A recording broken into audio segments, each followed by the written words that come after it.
Esses passos que a gente seguiu até agora, que foi algo que foi só uma adaptação do que a gente já faz para resolver sistema, é basicamente o método da eliminação de Gauss. A diferença é que no método da eliminação de Gauss a gente vai tentar tornar isso aí um pouco mais lógico, com etapas que a gente não precise pensar. Então vamos dar uma olhada no método da eliminação de Gauss. O método da eliminação de Gauss ele tem dois passos. Ele consiste em transformar um sistema de equações em um sistema equivalente do tipo triangular superior. Não foi isso que a gente fez?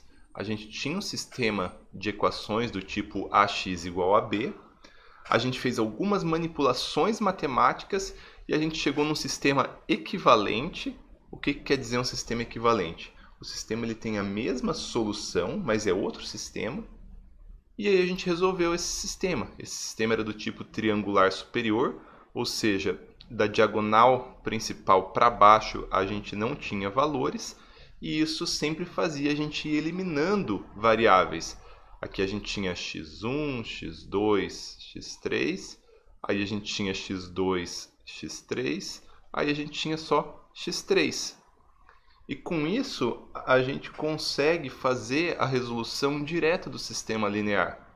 Então, a gente resolve de baixo para cima, x3, depois acha x3, acha x2, depois acha x2 com x3, acha x1. Então, o método é transformar o sistema linear em um sistema equivalente do tipo triangular superior e resolver a matriz triangular superior. Para a gente fazer essa transformação, a gente usa o que a gente chama de operações elementares. São operações... Olha que beleza, aqui no PowerPoint não tem Ctrl Z.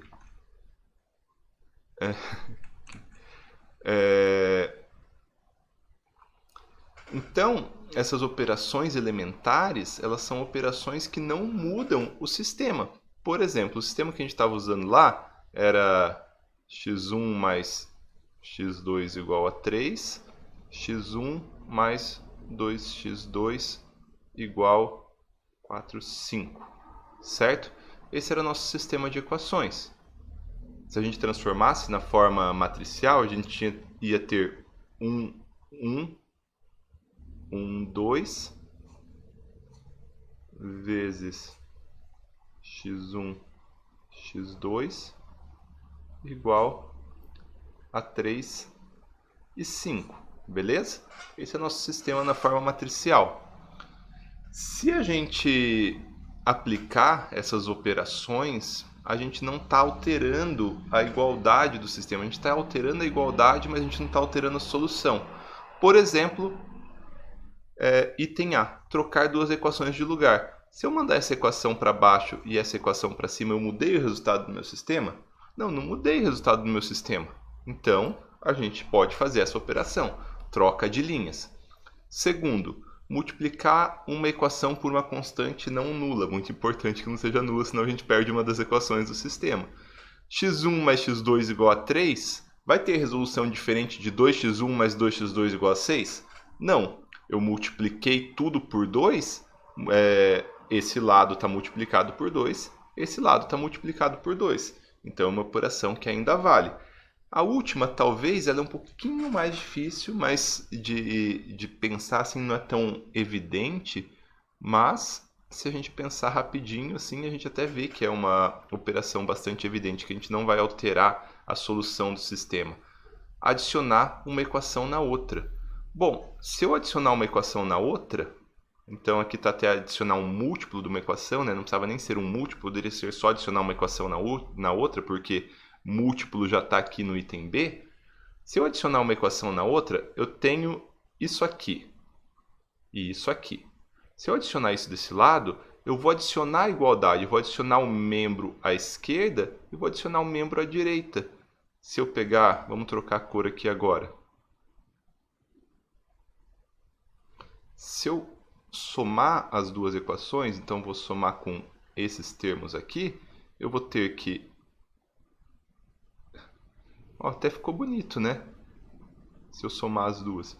Se eu somar a primeira equação com a segunda equação, eu ainda vou ter a mesma solução, porque na soma delas eu vou ter que isso é igual a isso e isso é igual a isso. E a soma dos dois é igual à soma dos dois. Não faz sentido? Então, se a gente usar essas três operações matemáticas, chamadas de operações elementares, né? Se a gente usar essas três operações elementares, a gente vai obter um novo sistema aonde a resolução desse novo sistema é igual à resolução do sistema anterior. O resultado é igual ao resultado da resolução do sistema anterior. Então, esses sistemas são sistemas equivalentes. Então, só a gente lembrar essas três operaçõezinhas aqui.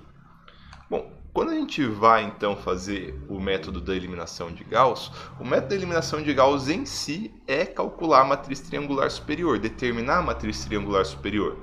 Depois a gente simplesmente resolve ela, porque a resolução é direta ou praticamente direta, né? A gente tem umas operaçõezinhas para fazer, mas não tem nenhuma dificuldade para fazer a resolução dela.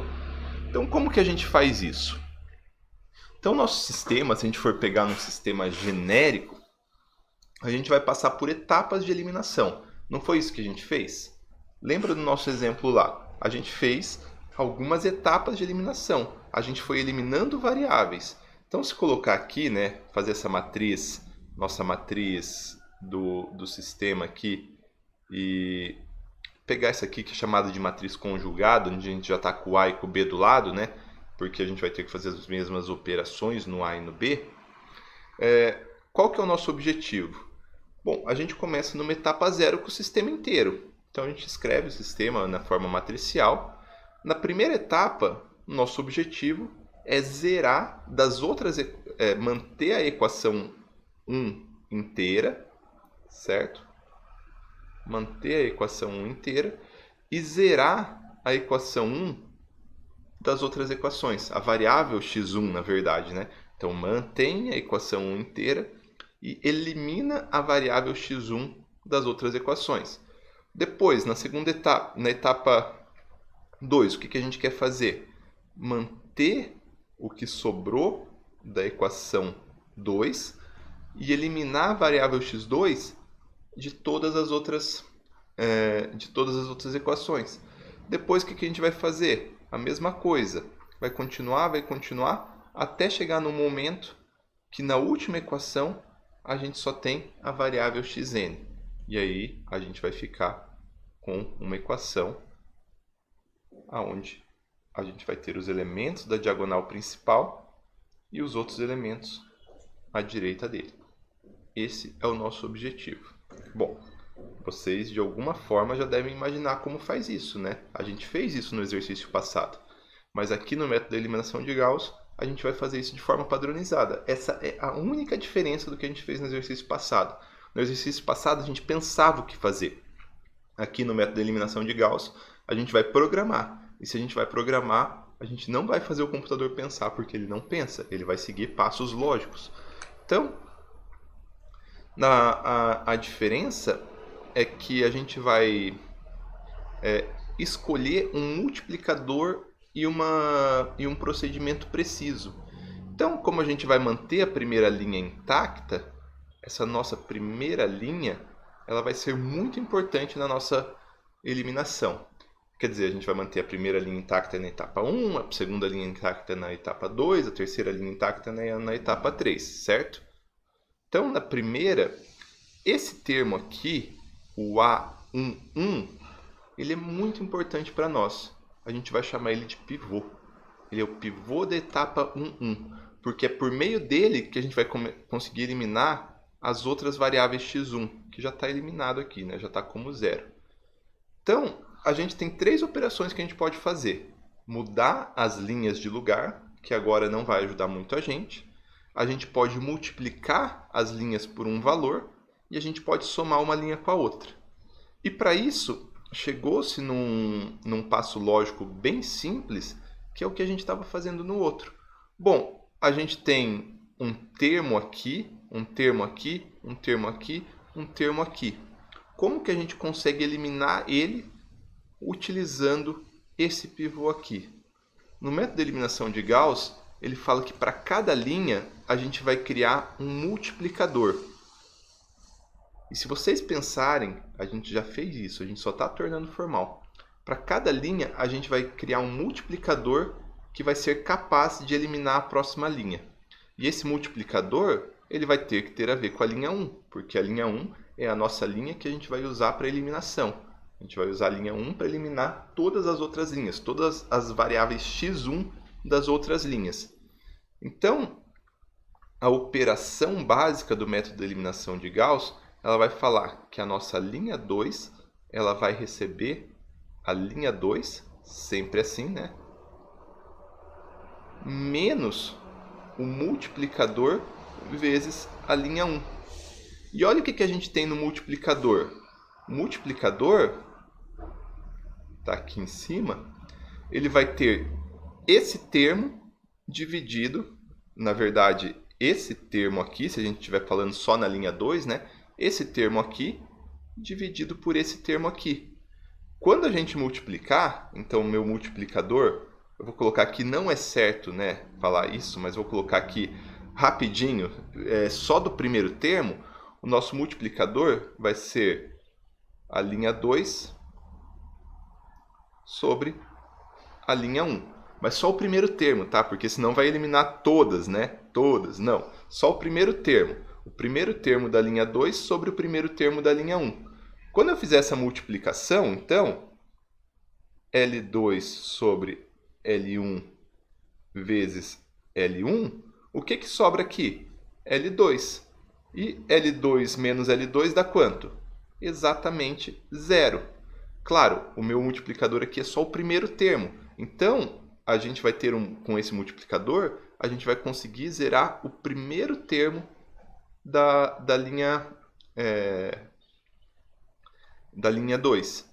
E como esse multiplicador não muda, a gente não vai fazer um multiplicador para a coluna 1, para a coluna 2, para a coluna 3, para a coluna 4, ele tem que ser uma constante, porque se a gente for ver, né, a gente pode multiplicar a equação por uma constante, a linha, na verdade, por uma constante, a gente pode multiplicar essa linha inteira por uma constante, a gente não vai zerar, ou provavelmente não vai zerar os outros termos. Não necessariamente vai zerar os outros termos, vai zerar só o primeiro. E aí a gente conseguiu zerar esse termo aqui. E aí calcula um multiplicador para a linha 3. A linha 3 ela vai ter um novo multiplicador, que vai ser o multiplicador da linha 3. E a gente faz o mesmo procedimento. A linha 3 recebe a linha 3 menos o multiplicador da linha 3 vezes a linha 1. O que vai ser o multiplicador da linha 3? Volta para cá. O multiplicador da linha 3 vai ser o A da linha 3 sobre o A pivô da linha 1. Quando a gente fizer essa multiplicação, necessariamente a gente zera a linha 3. E assim por diante. Vai fazendo isso. Cria 1, 2, 3, 4, N multiplicadores. Só com etapas lógicas. Não precisa nem pensar para fazer isso. Quando a gente fizer o exercício, vocês vão ver. E aí, a gente zerou a primeira etapa. A gente zerou a primeira linha. Estou com soluço. Isso não vai ficar muito bom na gravação, né? Então, a gente finalizou a primeira etapa de eliminação. Agora, só tem que ficar uma coisa um pouco clara, que pode causar talvez um pouco de confusão, é que quando a gente for para o Python, essa aqui é a linha 0, né? E aqui com matriz é a linha 1. Tem que tomar um pouco de cuidado com isso. Quando a gente passa para a segunda etapa, a gente vai estar com a primeira coluna, com a variável x, zerada. Aí a gente vai passar a trabalhar, esquece isso aqui está certo, a gente não trabalha mais com isso, e a gente finge que a gente está trabalhando só com uma matriz um pouquinho menor. E agora fica uma coisa recursiva, a gente sempre vai fazer a mesma coisa. Esse elemento A22, ele passa a ser o nosso pivô, e a gente faz exatamente a mesma sequência de passos. A gente não vai alterar a linha 2 mais, porque a linha 2 já está com o elemento zerado aqui, e já está como ela precisa. Então, a partir disso, a gente vai fazer a mesma sequência de passos. A nossa linha 3 vai receber a linha 3 menos o multiplicador da linha 3 vezes a linha 2. Olha que legal. Não é isso que a gente tem que fazer, basicamente?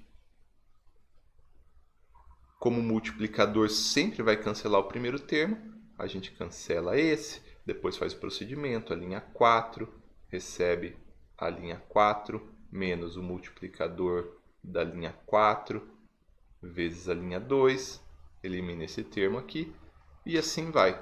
E a gente chega na matriz triangular superior. Eu acho que a forma mais simples da gente ver isso é fazendo um exemplo.